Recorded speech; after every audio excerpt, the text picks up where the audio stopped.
Saudara-saudara yang saya hormati dan saya kasihi.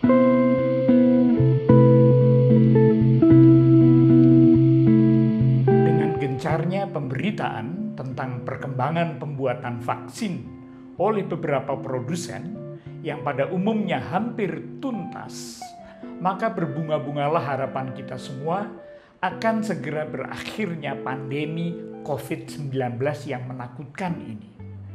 Apalagi ada beberapa negara yang bahkan mengizinkan digunakannya vaksin yang belum tuntas diuji coba ini dalam kasus-kasus emergency.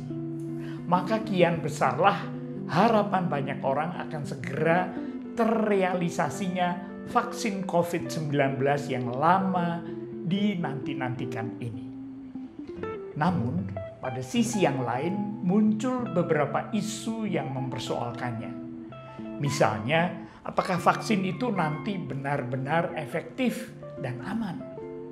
Bukankah untuk itu ada proses uji coba sebanyak 3 tahap? Dan sejauh ini uji coba tahap 3 di Jawa Barat tidak memenuhi masalah. Namun tetap saja pertanyaan tadi diutarakan banyak orang dan banyak pihak.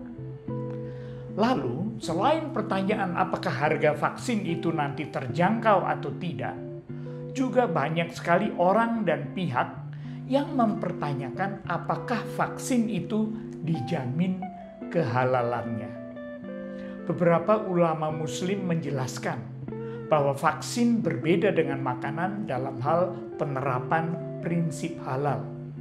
Di samping itu telah dikupas pula oleh banyak ulama yang lain, termasuk wakil presiden kita, bahwa dalam keadaan mendesak seperti saat ini, tak perlu terlalu merisaukan kehalalan vaksin itu demi kemaslahatan seluruh masyarakat Indonesia.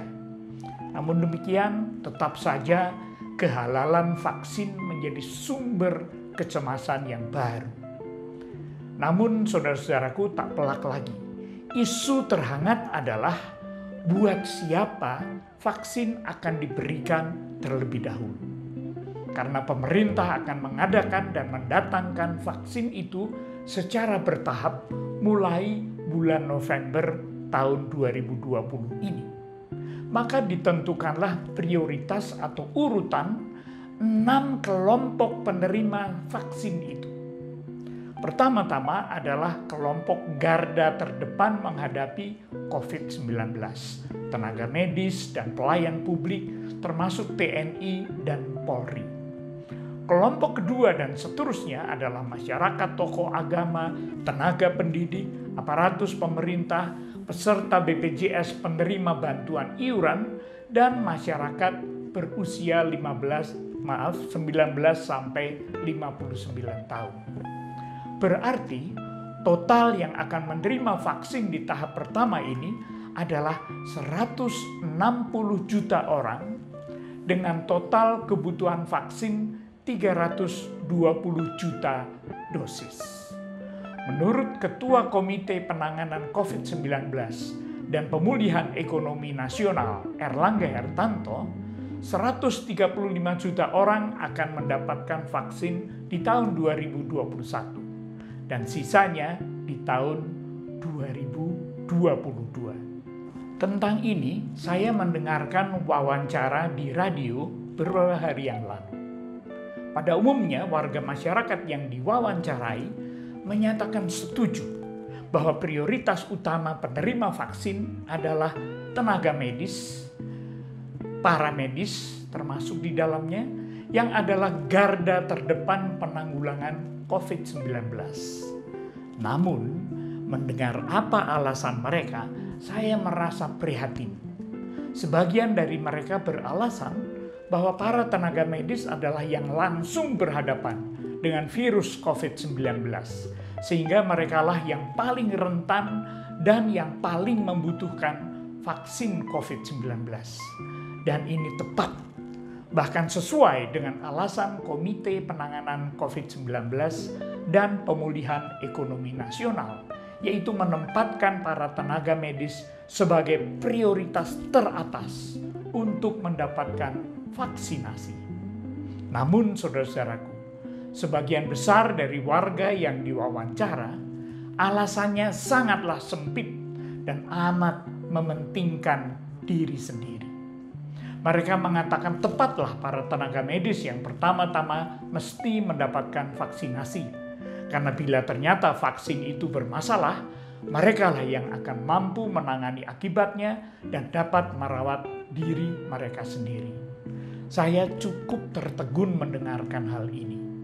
Semoga pendapat dari warga masyarakat itu tidak mewakili pendapat mayoritas warga masyarakat kita. Ada hal hakiki di sini yang bisa terlewatkan. Tersedianya vaksin berarti adalah kabar baik, tetapi bukan hanya bagi kita sendiri atau keluarga kita sendiri, tetapi bagi semua orang, siapapun dia. Kabar baik bahkan bagi segenap bangsa kita yang bersama-sama berjuang di tengah pandemi ini. Oleh karena itu, saudara-saudaraku, mari kita berani melihat melampaui kepentingan pribadi kita sendiri. Kita percayakan distribusi vaksin COVID-19 ini kepada yang berwenang dan yang berkompeten. Mereka telah berusaha untuk menjelaskan kebijakan mereka sejelas dan setransparan mungkin. Sementara itu, sambil menantikan giliran kita mendapatkan vaksin yang dibutuhkan setiap orang itu, kita berhati-hati. Kita tetap menerapkan protokol kesehatan dengan sebaik-baiknya. Dan jangan lupa untuk berserah kepada Tuhan, serta dengan rendah hati, mohon pertolongannya. Mari saudara-saudaraku, kita tetap saling menopang dan mendoakan. God bless. Nama saya Purboyo Susila Radia. Saya adalah pendeta emeritus dari Jemaat GKI Pondok Indah di Jakarta Selatan. Terima kasih telah menyaksikan video Jumpa Sejenak kali ini. Terima kasih.